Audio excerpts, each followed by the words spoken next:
Welcome to iDream media. So, జనరల్‌గా మోకాలు నొప్పుల సమస్య, అంతేకాకుండా మోకాళ్ళలో గుజ్జు జరిగిపోవడము, మోకాళ్ళకి సంబంధించిన అనేక ఇబ్బంది పెడుతూ ఉంటాయి. అంటే అక్కడ రెడ్‌గా అయిపోవడం, స్వెల్లింగ్ రావడం ఇలాంటివి. నడక కూడా నడవలేని పరిస్థితి ఉంటుంది. ఈ ప్రాబ్లమ్స్ అన్నీ ఎందుకు? ఆయుర్వేదం దీని గురించి ఏం చెప్తుంది? దీనికి ఎలాంటి ట్రీట్మెంట్స్ అనేవి ఉన్నాయి? వివరాలు తెలుసుకుందాం. మనతో పాటు ప్రముఖ ఆయుర్వేద వైద్య నిపుణులు డాక్టర్ సుబ్రహ్మణ్యం గారున్నారు ఫ్రమ్ అమృతం ఆయుర్వేదిక్ హాస్పిటల్ నుంచి. డాక్టర్ గారు నమస్తే. నమస్తే అమ్మా. జనరల్‌గానే మోకాళ్ళ నొప్పులంటే ఒక చిన్న ఏజ్‌లోనే స్టార్ట్ అవుతున్నాయి ఇలా చెప్తూ ఉన్నారు. నిజంగానే ఒక 25 ఇయర్స్ వాళ్ళని అడిగినా గానీ మోకాళ్ళ నొప్పులున్నాయని చెప్తూ ఉన్నారు. ఈ ప్రాబ్లమ్ ఎందుకు? అంతేకాకుండా మోకాళ్ళకి సంబంధించి అనేక రకాల ఇష్యూస్. అక్కడ స్వెల్లింగ్ రావడము, నీరు చేరిందనడము, గుజ్జు తగ్గిపోవడము, ఇవన్నీ ఎందుకు డాక్టర్ గారు? ఆయుర్వేదంలో దీనికి ఎలాంటి ట్రీట్మెంట్స్ ఉన్నాయి అసలు? ఆయుర్వేదంలో ట్రీట్మెంట్స్ చాలా ఉన్నాయండి. హ్మ్. కానీ రూట్ కాజ్ ఏంటి కనుక్కోవాలి. ఈ చాలా మందికి కొంతమందికి నొప్పి వచ్చిందంటారు, హ్మ్. కొంతమందికి వాపు వచ్చిందంటారు, కొంతమందికి మంట అంటారు, హ్మ్. కొంతమందికి నీరు చేరిందంటారు, కొంతమందికి అరిగిపోయిందని అంటారు. హ్మ్. ఇవి ఆధునికంగా వచ్చిండే టెస్టులు. మన వాళ్ళు కొంత ఆలోచన విధానాన్ని కూడా చాలా మార్చుకోవాలండి. హ్మ్. ఇప్పుడు రొటీన్‌గా ఏంటంటే నొప్పి వచ్చింది డాక్టర్ దగ్గరికి వెళ్ళాం. హ్మ్. నొప్పి అనగానే ఇప్పుడు మరి ఒక ఆర్ఎంపీ డాక్టరో లేకపోతే తక్కువ ఫీజు తీసుకునే డాక్టరో హ్మ్.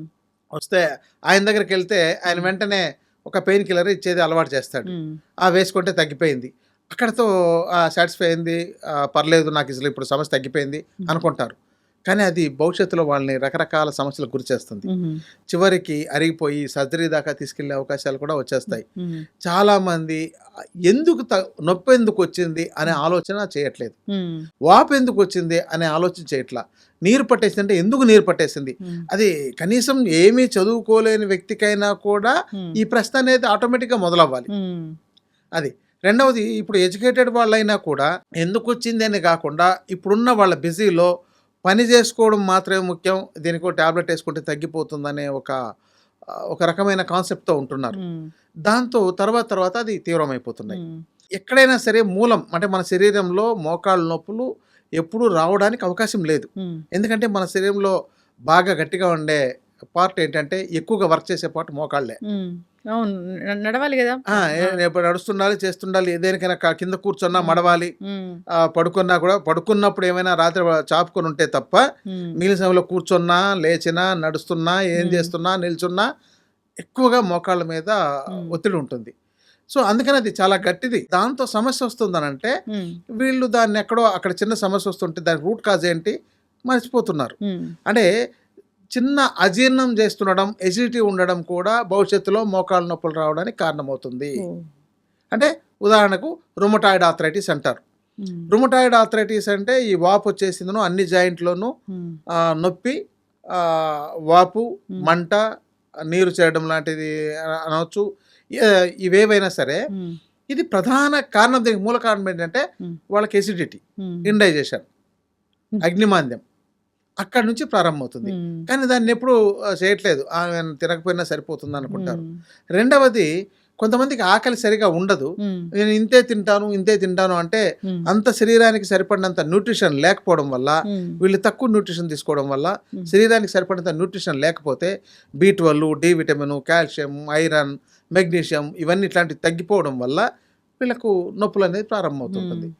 ఈ నడుము నొప్పి కావచ్చు, మెడ నొప్పి కావచ్చు, మోకాళ్ళ నొప్పులు కావచ్చు, మడమల నొప్పి కావచ్చు, భుజాల నొప్పి కావచ్చు. ఈ మధ్య మరి ఈ భుజముల నొప్పి ఇలా చెయ్యి కూడా ఎత్తలేకపోతున్నారు. హ్మ్. వీళ్ళొస్తున్నారు. ఫ్రోజన్ అవును. షోల్డర్ ఆ! అంటారు. ఆ! మళ్ళీ ఈ వెనుక భాగంలో నొప్పొస్తుంటుంది ఇక్కడ. హ్మ్. 2 వైపులు చాలా ఇటువైపు గాని, మందిలో ఇటువైపు ఈ గాని. ప్రాబ్లమ్ చూస్తున్నాను ఆ! డాక్టర్. హ్మ్. ఇది ఇవి ఇలాంటివన్నీ కూడా ఉంటున్నాయి. ఇంకొంతమంది వెళ్లి ఎక్స్‌రే తీయగానే మీకు ఫస్ట్ డిగ్రీ అంటే ఫస్ట్ గ్రేడ్ డీజనరేటివ్ ఆర్థరైటిస్ అనో, లేదా సెకండ్ గ్రేడ్ ఉందనో, థర్డ్ గ్రేడ్ ఉందనో, ఫోర్త్ గ్రేడ్ ఉందనో చెప్తుంటారు. హ్మ్. ఇంకా ఆస్టియోఫైట్స్ అని డెవలప్ అయ్యి ఉంటాయి. హ్మ్. అంటే ఎముక ఇంప్రాపర్‌గా గ్రోత్ అవ్వడం అన్నమాట అక్కడ. హ్మ్. సో, అదొకటి. ఇంకోటి కుడకవాతం అంటారండి. పాదాల్లో హ్మ్. మడమల దగ్గర నొప్పి. హ్మ్. దాన్ని కాల్కినియల్ బర్సైటిస్ అని, కాల్కినియల్ స్పర్ అని ఇలాంటి పేర్లతో పిలుస్తారు. స్పర్ అంటే అక్కడ అనవసరంగా కొంత గ్రోత్ లాంటిది హ్మ్. రావడం, పెరగడం. సో, ఇలా చాలామందికి నొప్పులు అనేది జీవితంలో ప్రతి ఒక్కరికి ఏదో సమయంలో హ్మ్. ఎదుర్కొంటుండే సమస్యే. హ్మ్. దీంతో మోకాళ్ళ నొప్పులు అతిగా ఎదుర్కొనే సమస్య. హ్మ్. వీటికి కారణాలు కనుక్కొని దానికి తగిన ట్రీట్ చేసుకోకుండా హ్మ్. తాత్కాలికంగా ఏదో ఒక మందులు వాడితే భవిష్యత్తులో వాళ్ళు ఇంకా రకరకాల సమస్యలకు అంటే హ్మ్. అది ఇంకా తీవ్రమైపోయి చివరికి హ్మ్. సర్జరీ చేయాల్సిన పరిస్థితి కానీ, ఇంకా నొప్పులతో పడుకోవడం గానీ హ్మ్. ఉండే పరిస్థితి వచ్చేస్తుంది. హ్మ్. కాబట్టి దీనికి ఎక్కడైనా సరే ప్రారంభంలోనే రూట్ కాజ్ కనుక్కొని దానికి హ్మ్. తగిన మందులు వాడి, మందులంటే అదేదో ఆయుర్వేదం అంటే అదేదో చాలా హ్మ్. మందికి హ్మ్. ఒక దురభిప్రాయం ఉంటుంది అని నాకు అవును. అనిపించవచ్చు. హ్మ్. వేడి చేస్తాయేమి, పథ్యం పాటించాలి హ్మ్. ఇలాంటివంటారు. అసలు ఇవన్నీ తప్పనమాట. ఇది అసలు ఆయుర్వేదం మందులంటే వాటిని సరిగ్గా స్టోర్ చెయ్యరు.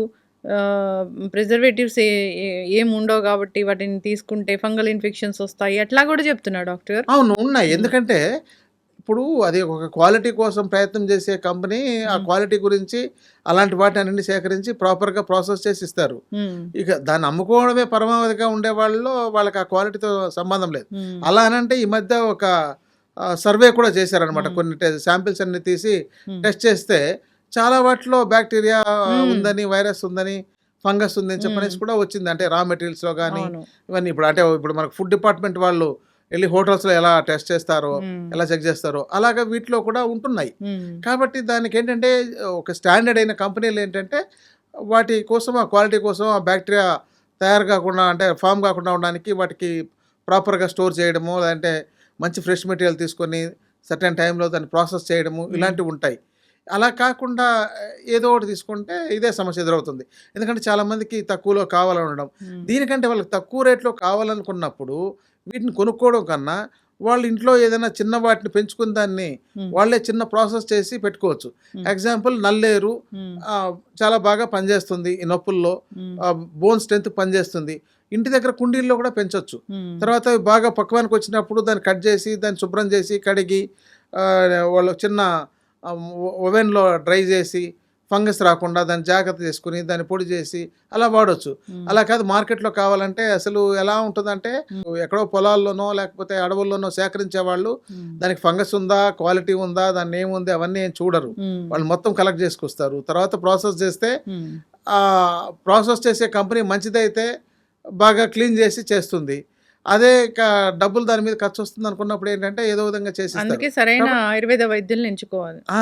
అందుకనే ఒక నైపుణ్యం కలిగిన వాళ్ళు, హ్మ్. మంచి చేయాలనే ఉద్దేశ్యం ఉండేవాళ్ళు ఇక్కడ ఆయుర్వేద శాస్త్రం అందుకనే హ్మ్. చెప్తుంది. ఒకటేంటంటే హ్మ్. కుహనా వైద్యులు హ్మ్. ఉంటారు. హ్మ్. వాళ్ళు డబ్బులు వాళ్ళు ఎందుకంటే చాలా మందికి బ్రతకాలి హ్మ్. కాబట్టి అదొక వృత్తిగా తీసుకొని అవును. బతుకుదామనేసి అనుకుంటుంటారు. హ్మ్. కొందరు వృత్తిగా తీసుకొని దాన్ని హ్మ్. బాగు చేసే ఉద్దేశ్యంతో పనిచేస్తుంటారు. హ్మ్. కాబట్టి అలాంటి వాళ్ళని నైపుణ్యం కలిగిన వాళ్ళని కలిసినట్లయితే హ్మ్. వాళ్ళు ప్రాపర్ మెడికేషన్ ఇస్తారు. హ్మ్. ఒకవేళ రిజల్ట్ రాకపోయినా హ్మ్. వీళ్ళకి ఇతర ఎఫెక్ట్ ఏమీ లేకుండా ఉంటుంది. అవును. మీరు అంటే ఈ మోకాళ్ళ నొప్పులకి రూట్ కాజ్ ఏంటో తెలుసుకొని ట్రీట్మెంట్ ఇస్తారు డాక్టర్ గారు. అది ఆ రూట్ కాజ్‌ని మనం తగ్గించడం ద్వారా దీన్ని తగ్గించొచ్చు. అంతే కాకుండా మీరు ఒక ట్రీట్మెంట్ అనేది ఇస్తారు దానికి. అవునండి. ఆ! చాలా రకాల ఆ! చికిత్సలున్నాయి. ఇప్పుడు మనకు పంచకర్మ చికిత్సలున్నాయి, అగ్నికర్మ ఆ! చికిత్సలున్నాయి, విద్దకర్మ చికిత్సలున్నాయి, ఔషధ చికిత్సలున్నాయి, హ్మ్. వాళ్ళ ఇంట్లో చేసుకునే హోమ్ రెమెడీ ట్రీట్మెంట్స్ హ్మ్. ఉంటున్నాయి. వీటిలో వాళ్ళకి అవకాశం ఉన్నదాన్ని అడ్వైజ్ చేస్తాం. హ్మ్. కొంతైనా ఆరోగ్యం కోసం వాళ్ళు సమయం కేటాయించగలిగితే హ్మ్. వాళ్ళు ఆరోగ్యాన్ని మెరుగుపరుచుకోవడం ఈజీ అవుతుంది. హ్మ్. బాగా తీవ్రమైన పరిస్థితుల్లో వస్తారనమాట. హ్మ్. నాకు వెంటనే తగ్గాలి అని అంటే హ్మ్. దాంతో ఒక పెయిన్ కిల్లర్ కూడా మీరు వెళ్లి వేసుకోండి అని చెప్పని అడ్వైజ్ చేయాల్సొస్తుంది. ఎందుకంటే హ్మ్. వాళ్ళు అవస్థ పడుతుంటారు కాబట్టి. హ్మ్. కొంత జాగ్రత్త తీసుకున్నట్లయితే హ్మ్. మోకాళ్ళ నొప్పులు రాకుండాను చూసుకోవచ్చు. హ్మ్. వచ్చినా సరే తగ్గించుకోవచ్చండి. ఓకే. ఇంకా ఇబ్బంది పడుతున్నారు మోకాళ్ళ నొప్పులతోని. ఎక్కడ చూపించుకున్నా తగ్గట్లేదు అనే వాళ్ళకి ఏం చెప్తారు డాక్టర్ గారు? యాస్ ఏ ఆయుర్వేద వైద్య నిపుణులుగా? ఎక్కడ చూపించినా తగ్గించుకోవడదంటే రూట్ కాజ్ అయితే తప్పనిసరిగా కనుక్కోవాలి. హ్మ్. అప్పుడు దాంతో పరిస్థితిని బట్టి హ్మ్. మీకు తగ్గుతుందా లేదా కూడా చెప్పేయొచ్చు. హ్మ్. మీరు ఇది ట్రీట్మెంట్ అండి. మీరెళ్లి ఆపరేషనే చేయించుకోండి. మీకు ఇంతకంటే మార్గం లేదు అని హ్మ్. ఆ పరిస్థితిలో ఉండే వాళ్ళని హ్మ్. అలా కూడా అడ్వైజ్ చేయాల్సిన అవసరం వస్తుంది. హ్మ్. ఇంకా మీకు వాళ్ళు ఆపరేషన్ చేసుకున్నా కూడా కొంతమందికి నొప్పొస్తుండే వాళ్ళున్నారు. హ్మ్. ఇంకా వాళ్ళ జీవితకాలం అలా భరించాల్సిందే. హ్మ్. అందుకని అనవసరంగా తిరిగి మీరు వృధా చేసుకోవడం వేస్టు. హ్మ్. టెంపరరీగా పెయిన్ కిల్లర్స్ వాడుకోండి అనేది. హ్మ్. ఇప్పుడు జీవితం మీద కొంత వాళ్ళకి ఆశ ఉండి నేను బాగుండాలి. నేను మందులు వాడుకోకుండా నేను హ్మ్. సహజసిద్ధంగా జీవించాలి. ఆహ్, అనేది వాళ్ళలో ఉన్నట్లయితే హ్మ్. వాళ్ళు ముందే జాగ్రత్త పడతారని. హ్మ్. ఇంకా రొటీన్‌గా ఇప్పుడు చూడండి డ్రింక్ అలవాటు ఉండేవాళ్ళు, హ్మ్. ఇలాంటి వాళ్ళు ఉంటారు. అసలు మేము చూస్తున్నాం. ఇప్పుడు మేము డీ అడిక్షన్ మెడిసిన్ ఇస్తుంటాం హ్మ్. కదా! చాలామంది మద్యం తాగే వాళ్ళకి ఇస్తుంటాం అనమాట. హ్మ్. వాళ్ళకి ఎంతసేపు మానిపించినా సరే మళ్ళీ ఎళ్లి అలవాటు అవుతూనే ఉంటారు. మళ్ళీ తాగుతూనే ఉంటారు. హ్మ్. వాళ్ళ ఆర్థిక పరిస్థితి బాలేకపోయినా కూడా వాటికి అంటే బానిసైపోయి ఉంటారు. హ్మ్. అందుకని వాళ్ళని ఎలా మార్పు చేయగలం? హ్మ్. Yes. సో అందుకని వాళ్ళలో మాకు బాగు చేసుకోవాలన్న ఆలోచన కొంత ఉన్నా సరే వాళ్ళు బాగు చేయడం చాలా తేలికండి. ఎంత తీవ్రంగా ఉన్నా కూడా మందులతోనూ లేదా చికిత్సలతోనూ, వాళ్ళకి ఇంట్లో చేసుకునే చికిత్సలతోనూ, కొంత రెస్ట్‌తోనూ, ఎక్కువగా న్యూట్రిషన్ డెఫిషియన్సీతో చాలామందికి ఈ యొక్క నొప్పులు వస్తుంటాయండి. ఒకటి ఇప్పుడు డిజనరేటివ్ ఆర్థరైటిస్ అన్నీ కూడా వాళ్ళకు కాల్షియమో, ఐరనో, B12, డి విటమినో, మెగ్నీషియమో ఇవేవో లేకపోవడం వల్ల వస్తుంది. అప్పుడప్పుడు కనీసం సంవత్సరానికి ఒకసారి టెస్టులు చేసుకొని సరిపడినంత ఉందా లేదా చూసుకోవచ్చు. చిన్న ఎగ్జాంపుల్ ఏంటంటే 70 ఏళ్ల దాకా వ్యవసాయం చేసుకుంటూ రోజు పొలంలో ఉన్న వాళ్ళు వాళ్ళ పిల్లలు ఒక మంచి ఉద్యోగంలోనో దేంతోనో సెటిల్ అయ్యారని వాళ్ళు వీళ్ళ పిల్లల దగ్గరకు వచ్చేసి 1 year 1.5 year ఉండగానే వీళ్ళకి నొప్పులు, రకరకాల సమస్యలు తయారవుతున్నాయి. కారణం చూడండి, అంతకుముందు వాళ్ళకి ఏ ప్రాబ్లం లేకుండా, అంటే అలా శ్రమతో ఉండేటప్పుడు శ్రమ అనేది మనకు మన శరీరాన్ని చాలా బాగా న్యూట్రిషన్ని అబ్జర్వ్ చేయించేటట్టు, అది ఎప్పటికప్పుడు తయారైన ఎనర్జీని వాడుకునేటట్టు అవకాశం ఉంటుంది. కాబట్టి ఎప్పటికీ వాళ్ళకి ఫ్రెష్ ఎనర్జీ వస్తూ ఉంటుంది. దానివల్ల వాళ్ళకి ఎప్పుడైతే అదన్నీ ఆగిపోయిందో వెంటనే డిసీజెస్ స్టార్ట్ అవుతున్నాయి. కాబట్టి శ్రమ చేసేవాళ్ళు బాగా శ్రమ చేస్తూనే ఉండండి. సుఖంగా ఉన్నవాళ్ళు ఆ యొక్క రోగాలకు గురి కాకుండా తగిన జాగ్రత్తలు తీసుకోవాలండి. చక్కటి ఇన్ఫర్మేషన్ డాక్టర్ గారు. ఆయుర్వేద వైద్యము సరైన వైద్యులను కలిసినట్లయితే ఖచ్చితమైన ట్రీట్మెంట్ అనేది ఉంటుంది. ఆయుర్వేదం వైద్యం ఎప్పుడు చెప్తుంది ఏంటంటే అసలు రూట్ కాజ్ ఏంటి, దాన్ని ఎలా ట్రీట్ చేసుకోవాలి, ఎందుకు వచ్చింది ఆ జబ్బు అనేది తెలుసుకుని దానికి ట్రీట్మెంట్ చికిత్స, మందులు వ్యక్తిని బట్టి వాళ్ళ పరిస్థితిని బట్టి వేరువేరుగా ఉంటాయండి. అందరికీ ఒకే చికిత్స ఎక్కడ ఉపయోగపడదు. చాలా మంది ఏదో పెయిన్ కిల్లర్ టాబ్లెట్ అది వేసుకుంటే తగ్గిపోతుందట కదా అని అడ్వర్టైజ్మెంట్ వస్తుందని చెప్పని చూసి వాడుతుంటారు. ఒక 100 మందిలో 10 మందికో 20 మందికో పనిచేసి ఉంటుంది, మిగతా వాళ్ళకి పని చేయలేదంటుంటారు. కాబట్టి వాళ్ళ మీద అప్పుడు నెగిటివ్ ఒపీనియన్ వస్తుంటుంది.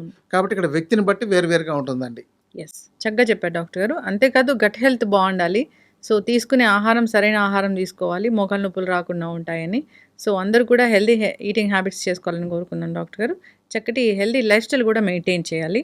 చక్కటి ఇన్ఫర్మేషన్ అండి, ఫాలో అవ్వాలని కోరుకుందాం. మోకాలు నొప్పులు ఇబ్బంది పెడుతున్నాయి, ఇంకా మోకాలలో తెలియని ఇబ్బంది ఉంది, మంట, స్వెల్లింగు, నీరు చేరింది, గుజ్జరిగిపోయిందన్న ఫీలింగ్ ఉంది, సౌండ్స్ వస్తున్నాయి, టిక్ టిక్ మన సౌండ్స్ కూడా వస్తుంటాయి అంటే ఇలాంటి వాళ్ళందరూ కూడా ఇబ్బంది పడుతున్నారు. ఆయుర్వేద వైద్యుల సలహా కావాలంటే కాంటాక్ట్ చేయాలని కోరుకుందాం డాక్టర్ గారు. చాలా చక్కటి ఇన్ఫర్మేషన్. ధన్యవాదాలు. Sir, one life lesson what medicine has taught you. Whatever you can do without expecting. But I really believe మన పాజిటివ్ యాటిట్యూడ్ ఉంటేనే మనం ఏదైనా సాధించగలం. గట్ ని మనం కరెక్ట్ గా డీల్ చేసినట్లయితే అది మనకి పాజిటివ్ హార్మోన్స్ ని రిలీజ్ చేస్తుంది. షుగర్ వచ్చిన వాళ్ళ పరిస్థితి ఏంటి? పొట్ట దగ్గర పెరిగితే దాన్ని ఆండ్రాయిడ్ అంటారు, ఆండ్రాయిడ్ ఫోన్ కదా. అసలు థాట్స్ ఎందుకు వస్తాయి? బ్రెయిన్ డెడ్ అంటే దానికి ప్రపంచం అంతా కూడా కొన్ని నిర్దిష్టమైనటువంటి లక్షణాలు ఉన్నాయి. మానసికంగా ధైర్యంగా ఉంటే క్యాన్సర్ జయించవచ్చు. You are a doctor for a cause sir, అంతే. వాళ్ళకి వచ్చిన ఆదాయం కాకుండా ఫ్రీ సర్వీస్ ఎంతమందికో చేస్తుంది.